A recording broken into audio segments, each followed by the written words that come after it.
And we're back again, ladies and gentlemen. After our first win being taken from Reapers Gaming, Rift Sloths are kind of in a bind and will have to get back up for the second match. Now, of course, by my side is still the one, the only, Fresh Tana. Welcome back. Yeah, it's nice to be here.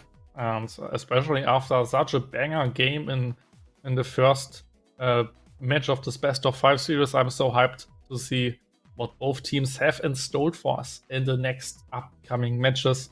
What is your biggest takeaway from the series? What would you change in the draft, or I don't know, what bring me something? What do you thinking? What are you thinking about this game, the last game? I think Rift Sloths should probably put a bit more attention towards that mid and bot lane. I mean, in the end, if they're going to do that, maybe in the end I'll say they should have put more attention towards the top lane. But they this time tried to put legs way ahead, and it did not work out. They also kind of let those Drakes be, and that backfired. Before getting back to it then with those Barons, but I don't know. I feel like they're kind of always a step behind here compared to Reapers in order to grab those objectives, because very often Reapers was there first and was able to push back Rift Sloths before they get to it. What's your opinion?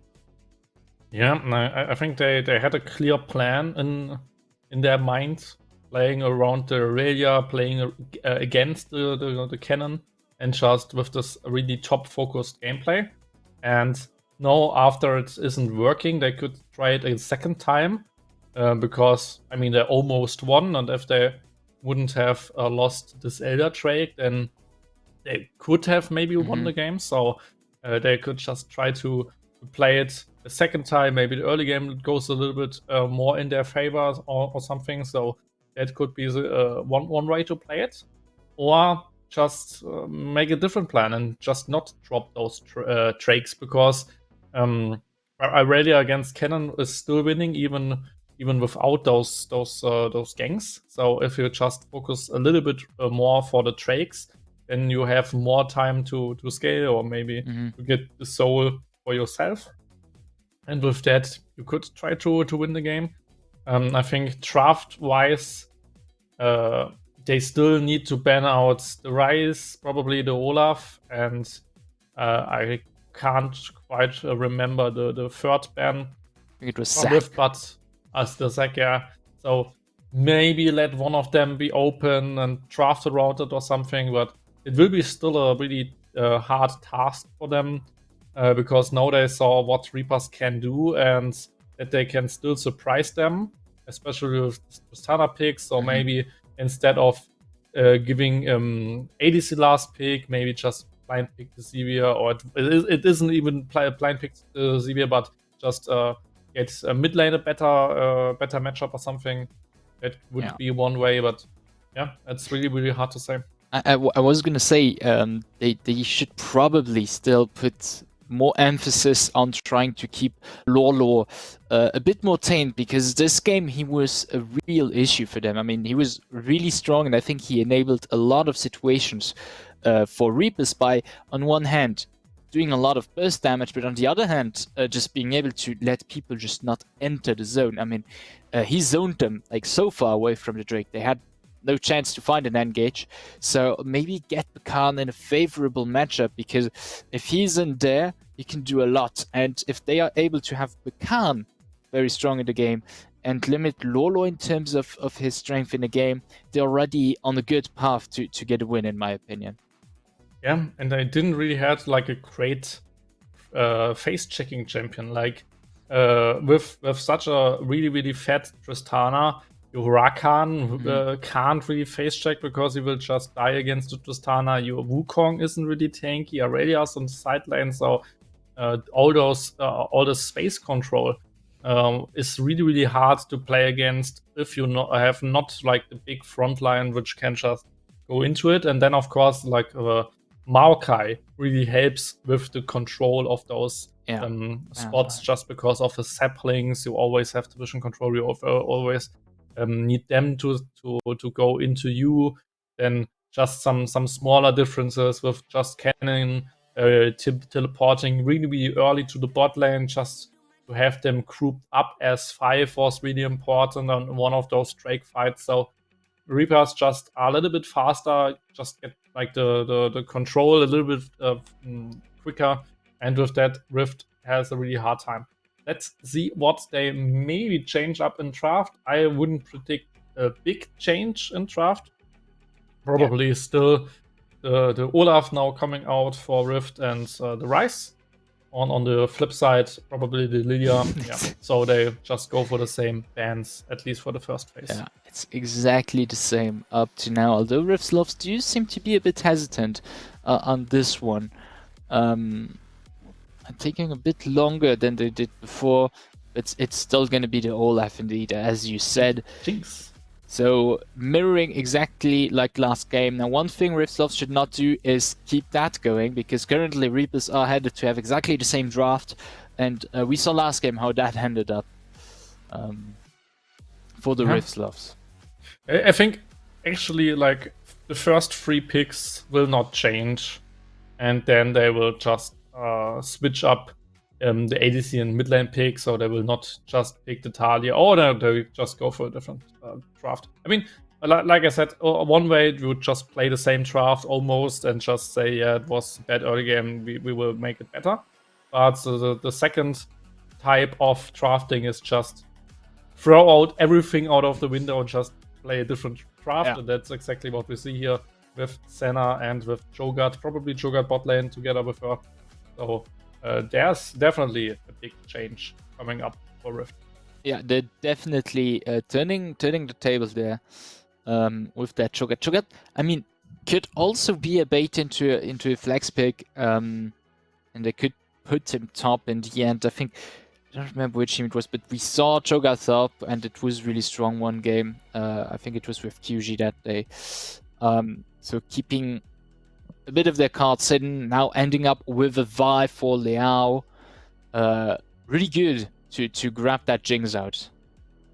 Yeah, and now we probably see some jungle bans coming out for Rift, and on the flip side, probably Aurelia will get banned out, just because we saw that Wind kinda struggled a little bit, was down in CS, and it was not the easiest matchup for him to play. I mean, he's probably confident enough to let it be open, but there are not that many bans that they need right now, so maybe the Aurelia, maybe a mid lane matchup, but no, just a mid lane matchup at the moment with Kazarin.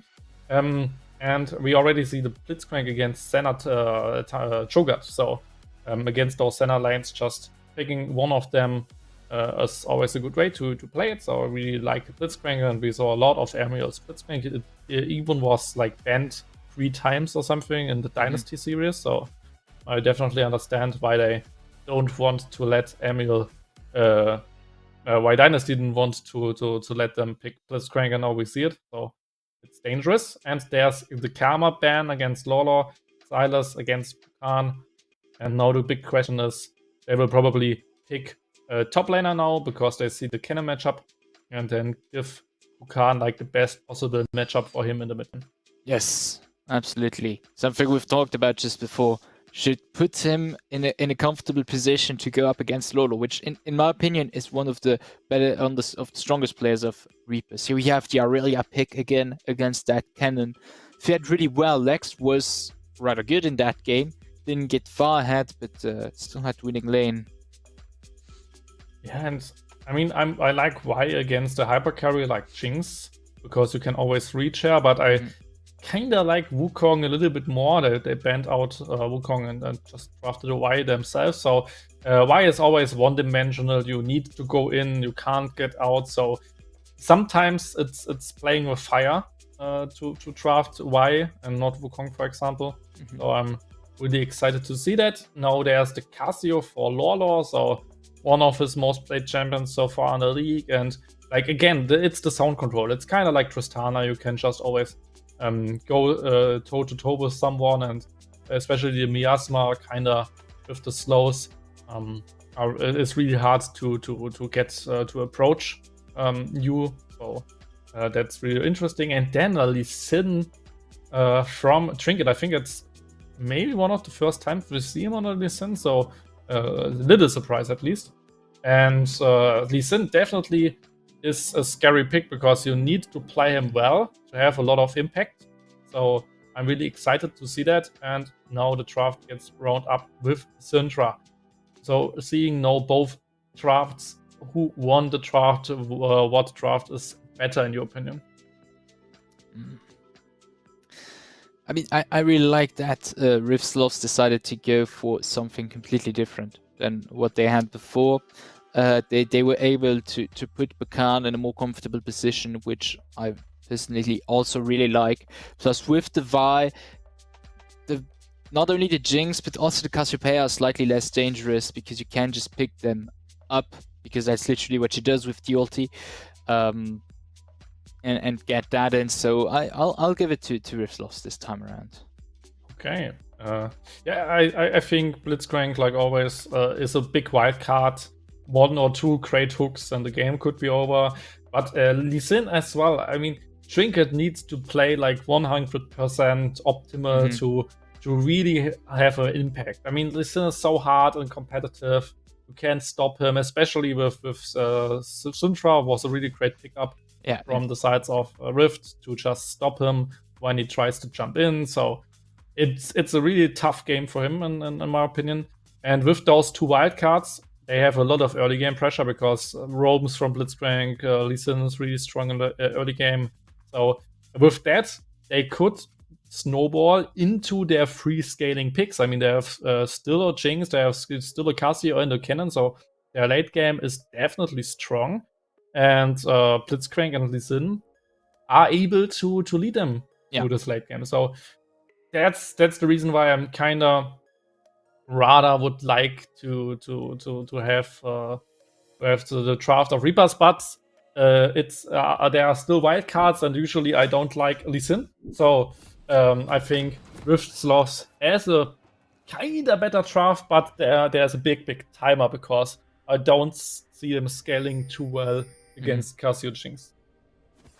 Yes, indeed, and we will see how that goes as we headed into the Summoner's Rift, ladies and gentlemen, for the second game of tonight in the semi-finals here at the ESLOL Second Division. Reapers Gaming with 1 point already going up against the Rift Sloths.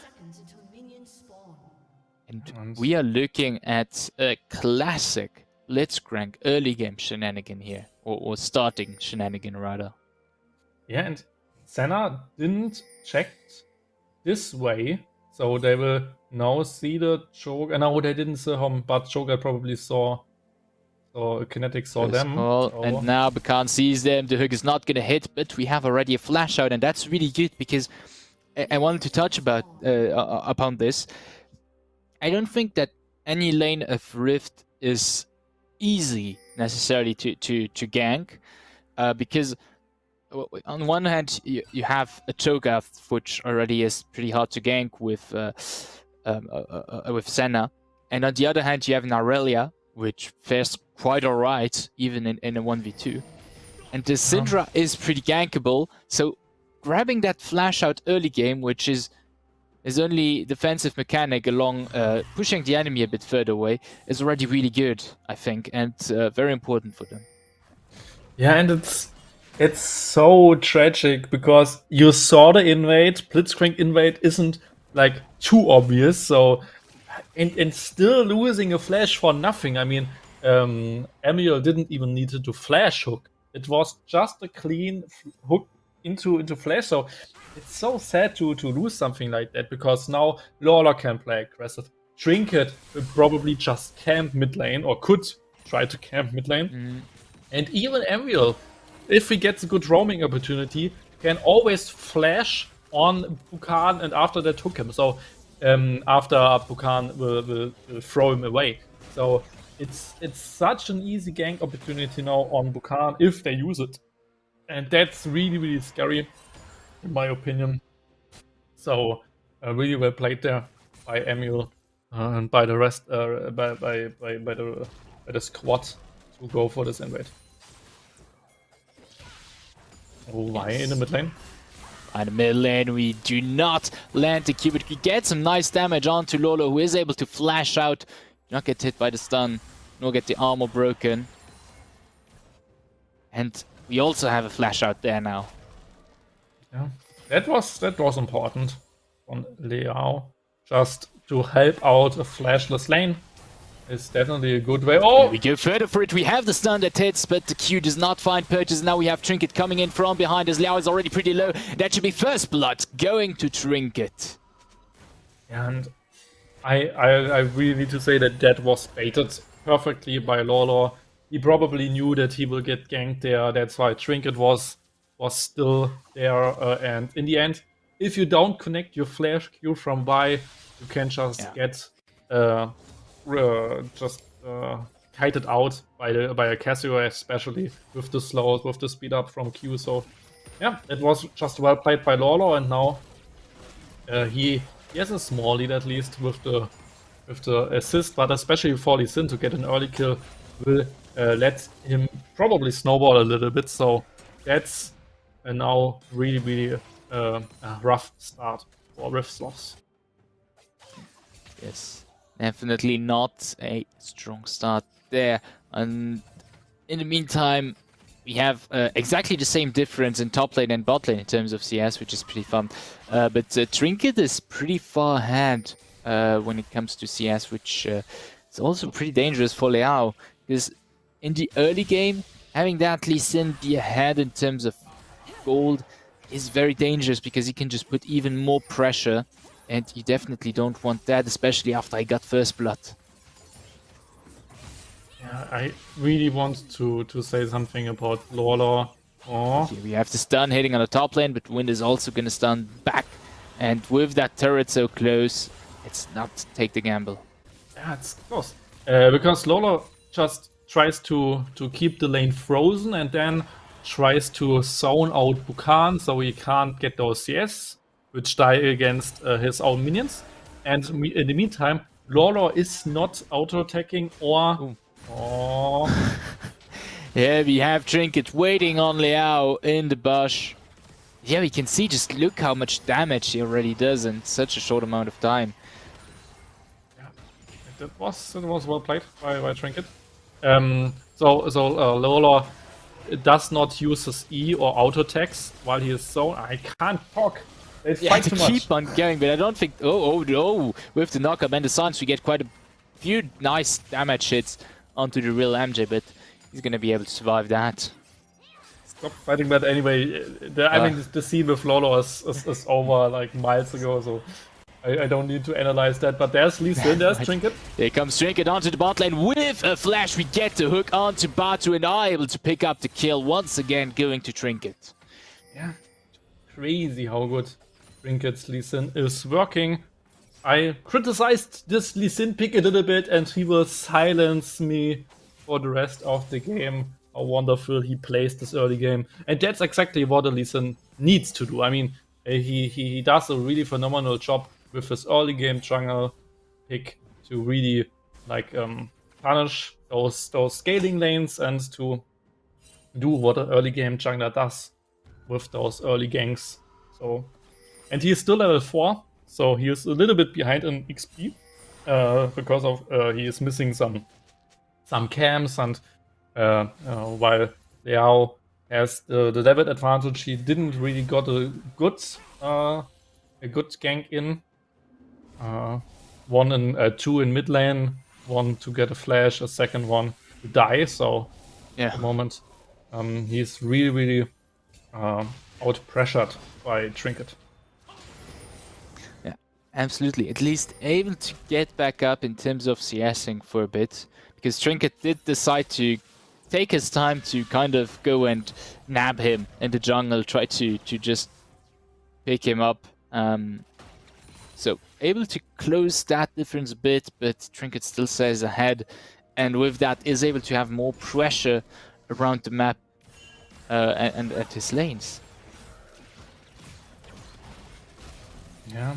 I mean, Kinetic and Batu do a really good job at least to like hold the lane, but like they're still getting out CS'd by the Jinx, and I mean, they both are scaling, especially later with those stacks from Shogun, and of course with the stacks of Senna, they kind of scale well. First Drake. Here we have another hook coming in onto Kinetic while they're doing Drake, but they're able to push back. But now with Lolo coming from the side, it's starting to get dangerous. A well-placed ultimate from that Cassiopeia could get them. The Petrifying Gaze could be very dangerous. We keep on doing that Drake as Trinket looks good. There we have the two stunned people, and we get a kill now. Rifts decide to go back in, but it's turning kind of sour for them as now Batu is also dying, and Kinetic all alone is going to try to survive, maybe grab Emil, but no, it's not going to be enough. And now we have 2 kills going to Trinket, another one for Lolo, and the last one for the real MJ. And Lolo is just such a smurf, flashing with the ultimate, getting 3 people. I mean, how wonderfully played was that in this dragon fight. In the end, 2 kills for Trinket, so he does whatever Lee Sin does in the early game. They even secured the Drake, and now it's like 2k gold already after just 9 minutes. So that's a good gold lead, and they can probably snowball from that with those picks. And like, that's exactly what I said. Lee Sin and Blitzcrank are those wildcards which can work, but don't need to work. And we saw already good hooks and really good ganks by Trinket, so they definitely play their champions perfectly. With some very nice temporizing here from Lags as Trinket is on the top lane, waiting on Liao and the ultimate from Batu, but they do not further engage, and that's a good choice because here we have Lolo with Emiel, and they come in, have the hook hit and get the kill on Liao. In the meantime, Wind is gonna tower dive Lex for another kill, 2 kills for the Reapers as they can rotate towards that Herald as well.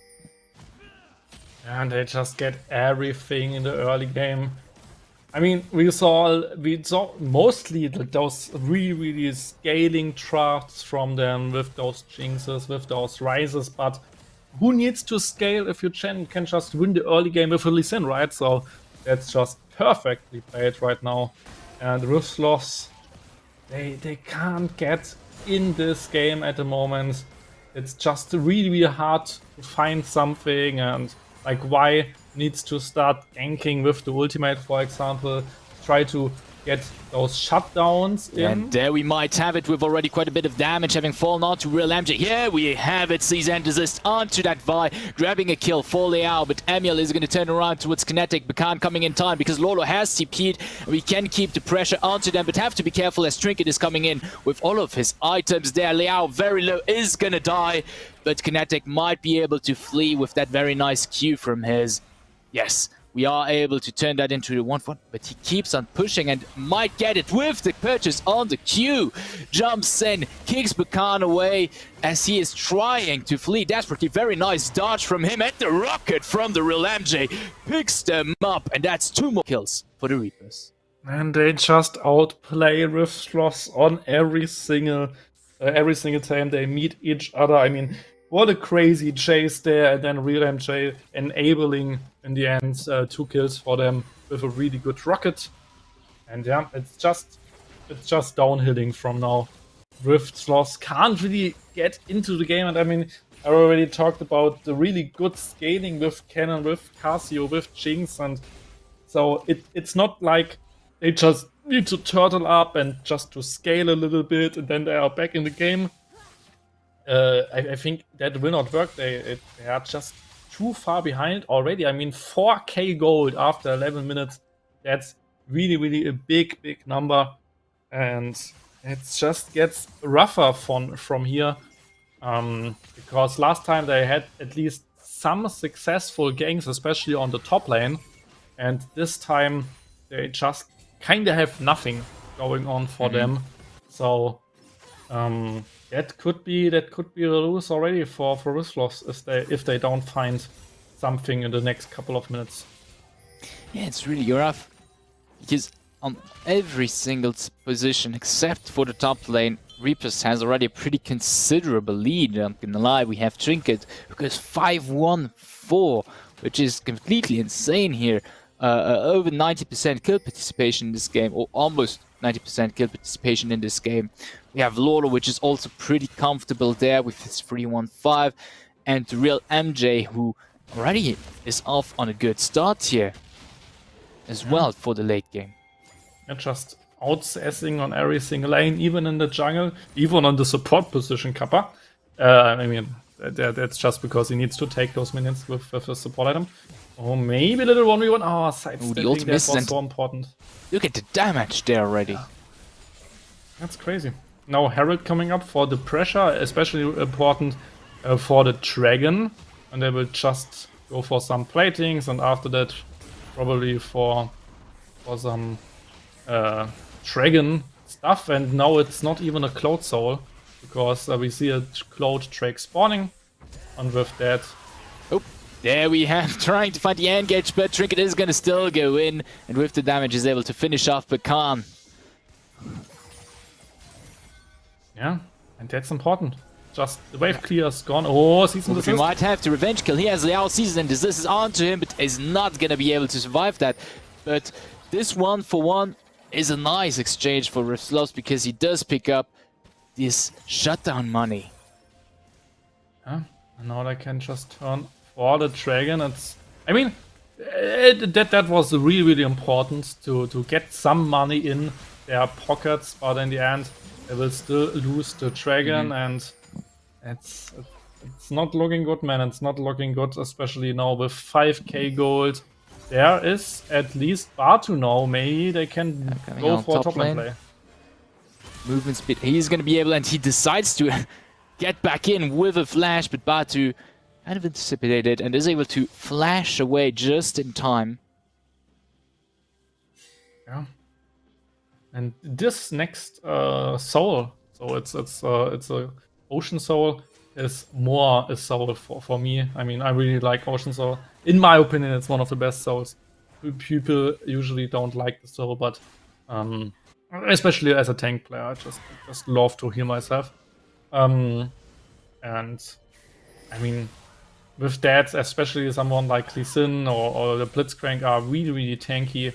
They can poke a lot with the Casio. She's probably in a never mana with this soul, so that could be a crucial thing. And there is a tower dive maybe versus Bakan. As Bakan is here, we have it, the flash key, ulti from Trinket's Lee Sin, and they pick up this kill by too many issues. And now Lex is finally finding that fight against Twin and able to pick up a kill in that matchup, which up to now you've got to give it to Wind, who was able to hold this lane really well against this Aurelia.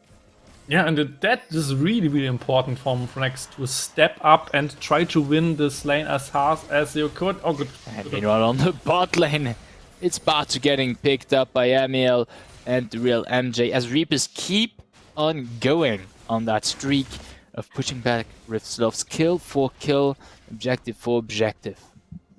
Yeah. What a game at the moment. It's just like we saw in the head-to-head stats. They have just really, really fast games, and that could be a fast one with 15-5 already. Oh, season assist. Here we have it. They might find some purchase. They get the kill on the real MJ and keep on. No, let's not wager that. It looked so good, but they did better to not go in, because I think Trinket's damage is still a bit overwhelming for them. Yeah, but important for them to get those shutdowns. They can do that the next time on Lawlaw maybe, to get back into the game. And especially important from Kinetic that he flashed on real MJ to go for the burst with the ultimate. So they played it perfectly to get this pick, and after that Lee Sin and Blitzcrank couldn't really fight on. So important catch, will not change too much, but at least it's a glimpse of hope for all the SLOTHS, for all the fans in the Twitch chat. So that could be at least something for them. Oh, Hook could come out. Okay, he's too fast. And we pick up that turn. That's also very important. Meanwhile, on top lane, Lex is once again leveraging his favorite matchup there, trying to find purchase. Yeah, it's not going to work out. Both are going to survive. Oh, the rocket maybe. No, it's going to be catched up by Liao. And now Emil coming in with Trinket. We have to be careful. Lex is trying to fight on, grabs the kill on Wind, but is going to die in the end as well, while Liao is able to flee. And finally goes for those 1v1s, and I think that was something that I kinda missed in the first game, and even here in the second game, he really starts like really slow with that, because normally in such a winning matchup, usually you can play aggressive and try to go for something. I mean, it's always a little bit flippy because you never know where the jungler is. Oh, We have another pick here on Liao, who is just peacefully minding his own business doing Raptors. It gets picked up there. yeah, that's a cruel world where you can't even kill some chicks because you get just deleted by a big robot. But like I said, I think Lex can step up in the series and can play this matchup much more aggressive, because he knows how to play it, and he knows when and where he can go in, and maybe plays a little bit safe sometimes because of jungle or support pressure. And so sometimes you just need to go in, and if there's someone, then you just outplay it. But he really needs to crush this cannon on the side lane, that they maybe have a win condition in the later stages.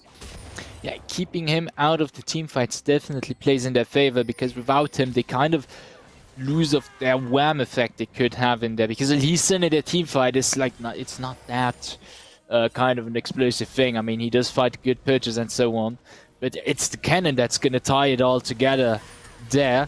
Keeping him busy is definitely playing in their favor. They're looking with 5 people here. They're taking the lead on District this time around. They are at it. They're able to push Reapers back out, but with that Herald, there is this threat on the bottom. We find Purchase onto Lolo. A lot of damage falling on his Cassiopeia as they pick up the first kill and the shutdown money. But here comes Win from the top lane with his Storm, and the situation is turned around as SLOTHS are now getting pushed back by Reapers Gaming. Batu is fleeing as good as he can, dodging those kill shots, and the Wolves are gonna eat that Q. And Batu, will he be able to flee? Here comes the hook. Here comes... No, it doesn't. The Twine is there, and we pick up the kill in the end. He sidestepped everything and in the end still died. What a sad story. They get 4 kills, they get the Drake in a couple of seconds, and yeah, what a team fight. I mean, Rift tried their hardest, tried to engage 4v5 while Wind isn't there because they had a teleport advantage. Lex teleported to the Drake while Wind needed to walk all the way. But in the end, their engage wasn't really that impactful.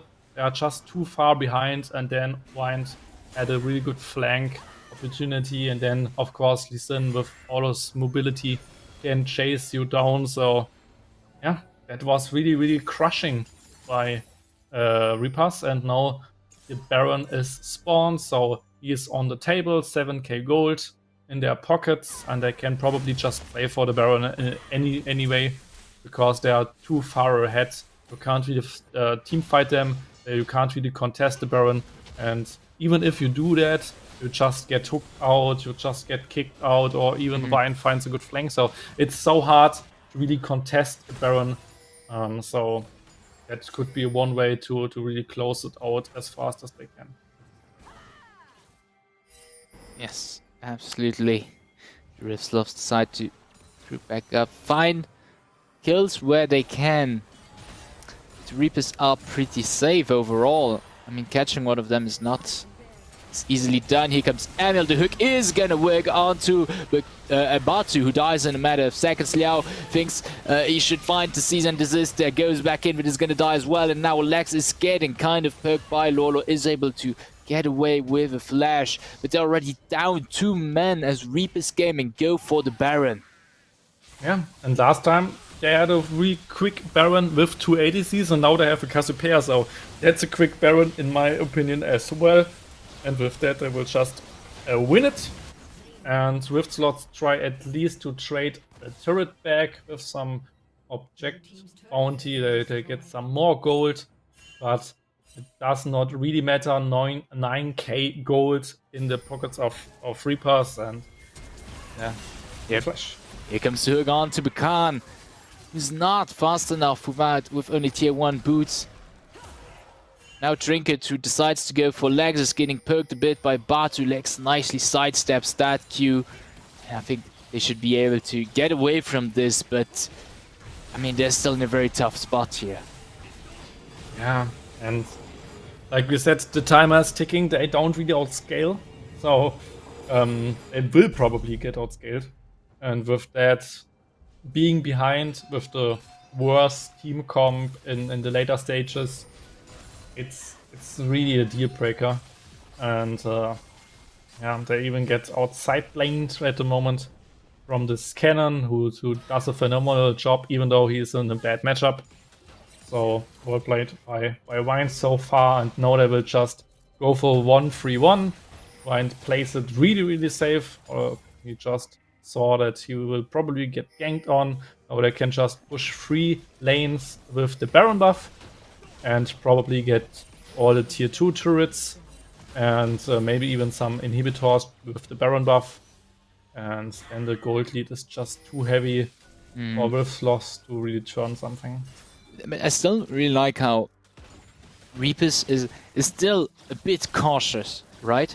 They have the 10k gold, they have the 3 drakes, they could just try and go in and finish it off, but they're still very minutious and very careful, because they know if they are that way, they can still keep up the pace and still find the win. Here we have a small pick on the real MJ, but Lolo in the meantime is on the bot lane, killing Kinetic and taking that turret, while Trinket is doing his work on the mid lane.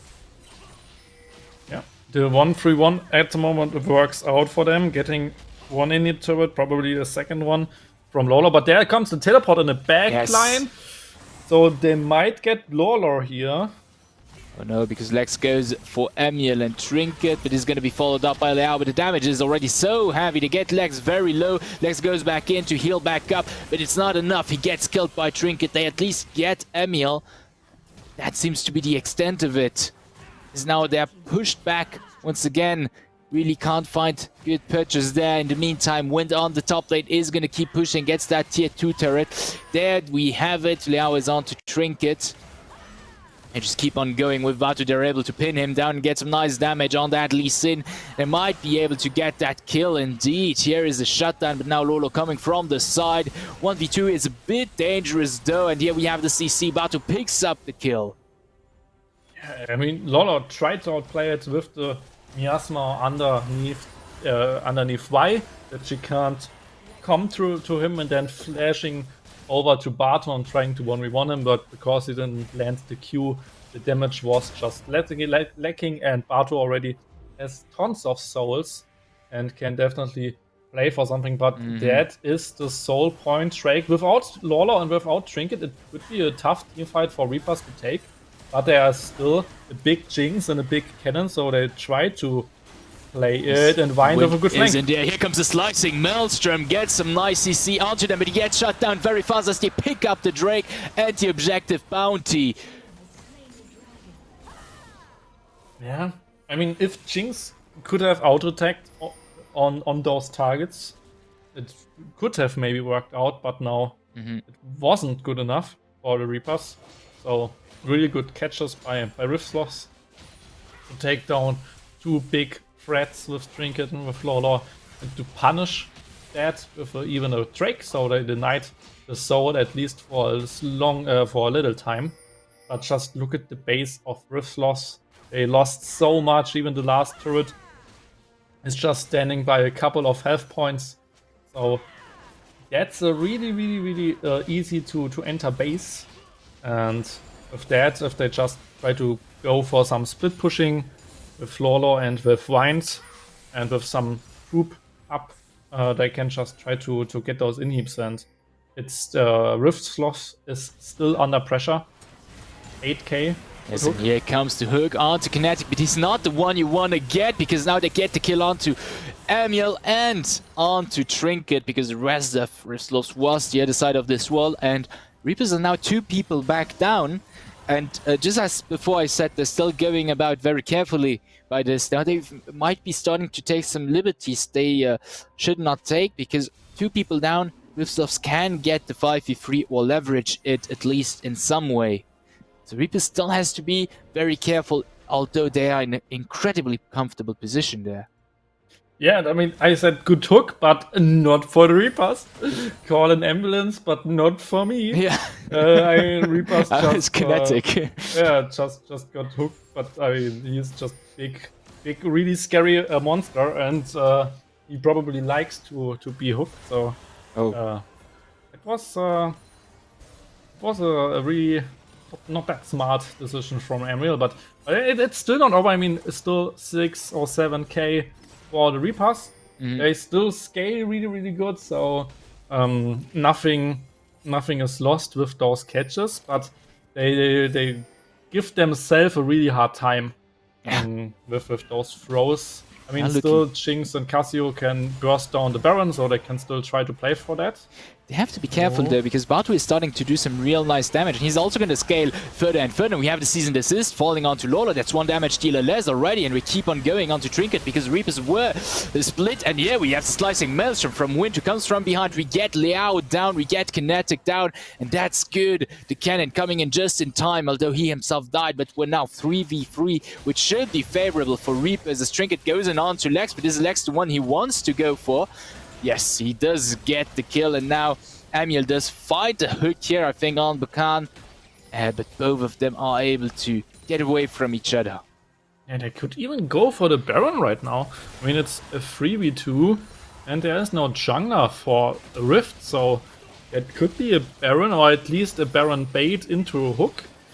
But yeah, Wind really saved the teamfight there with a flash over the wall to be faster in the teamfight, and the Rising Maelstrom was really important there, so that was a fight Reapers could have lost without Wind. So really important from him to save his team.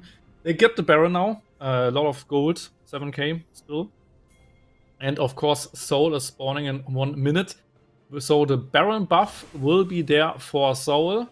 So some stats are there for Reapers, some AD, some AP for everybody. So they have a slightly better team fight.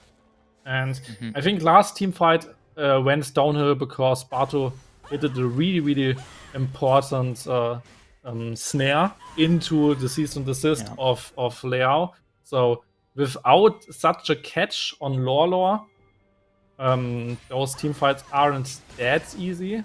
So Rift still needs to fight the best they could. And they are even really fast, really slow on the strike. I mean, Lex with teleport is probably fast enough, but we can see that Batu will be not in time to set up a Vision, for example. I mean, here's the support and he comes really late to the party, which could be dangerous. Yes, indeed, as Reapers is already putting wards in deep in Riftsloth's jungle, taking a very forward position there. Drake is spawning, they're already there, and Riftsloth is still in the base. Seems like they're just trying to huddle up and defend it, giving up that soul to Reapers Gaming. And I would like to mention the item build from Liao with like 2 support items. He's just fully on the support duty at the moment with the redemption and whatever it's called. I don't know the English name. I don't even know the German name probably. So something. No, I don't know. I mean it's the thing that everybody takes more damage if he CCs someone. And I mean, why will CC someone? Definitely. So it's a good pickup. But makes her a little bit more squishy at least, because he has not the best tank items, she has not the best damage items, so she's kind of more as a utility champion right now. But that helped out. I mean, they got a lot in the last couple of teamfights, but now versus Soul, it's maybe hard to play, especially Lorelor now maybe making some pressure. And Baron as well, they are able to siege it well. as tensions are spawning. We have Lex here onto Lolo, is able to find some purchase. Gonna try to kill him, but in the meantime, the rest of Reapers are able to do some work. Bot lane, Lex is gonna take a lot of damage after that petrifying gaze. We have TP coming in from Wind, who does find purchase onto Batu, eliminates him in a few seconds, and that's a real problem for SLOTHS, because Batu was their best condition right now to win a team fight. Now we find purchase onto Lex, who's gonna die. 2v2 in the base, no, 3v2 in the base. Reapers are able to head on. We get the kill onto Emiel for SLOTHS, but it's a tough time. We lose a Nexus turret, and now Reapers are back together to come onto that Nexus, and we only have two people, Kinetic and Bakan, trying to hold the ground on sides of SLOTHS. Second Nexus turret falls, and now nice insect there. We get Bakan back the other side of Nexus. That's a double kill going to the real MJ, and a double game win going to Reapers Gaming. Yeah, what a wonderful performance there by the whole squad from Reapers. But look at the last team fight by Lolo. 3v1, finding a clutch ult, defending himself in such a situation, surviving it, even getting 2 kills. What an amazing performance by Lolo. I mean, he kind of really wants to go for the MVP, but I mean, Trinket, what a man. Just carrying in this whole early game on his season.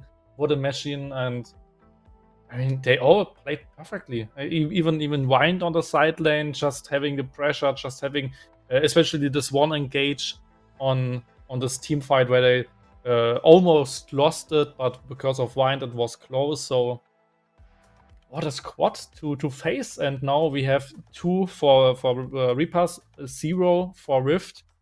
So that could be the last match in a couple of minutes. So it could be a 3-0 again, or the reverse sweep from Rift SLOTHS.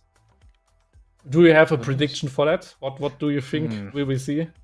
I'm a big fan of reverse sweeps, and when we're quite accustomed to those, if I may, because in all of the history of Luxembourgish League of Legends tournaments, we've had those reverse sweeps happen. I remember during the past competitions back then, we've had them quite a few times. So it's definitely not off the table, but I think they'll really have to pull a big one in order to do that, because Reapers Gaming are at the top of their game tonight. They are really, really strong tonight. Yeah, and I see a future where we have just 3-0. I definitely see a future for that. So that could be one thing. But before we go on a break, we have a small information for you guys. It will be a little bit longer break. So it's not just 8 minutes or something. It's rather like 20 or whatever. You will see it on the timer. So just get something to eat, get something to drink, maybe go outside for a couple of minutes and, I don't know, smoke or something. Not that smoking is good. I mean, do it if you want. Anyway, and then after the break, we will see you again for the maybe last match of the series. Maybe not. Maybe it's the start of something big. Maybe it's the start of the Rift SLOTHS taking over. Who knows? Maybe they need a long break to set up the mindset for that. We will see. Anyway, with that, I would say let's go into the break, and we see us again in a couple of minutes, longer minutes. Anyway, see you soon.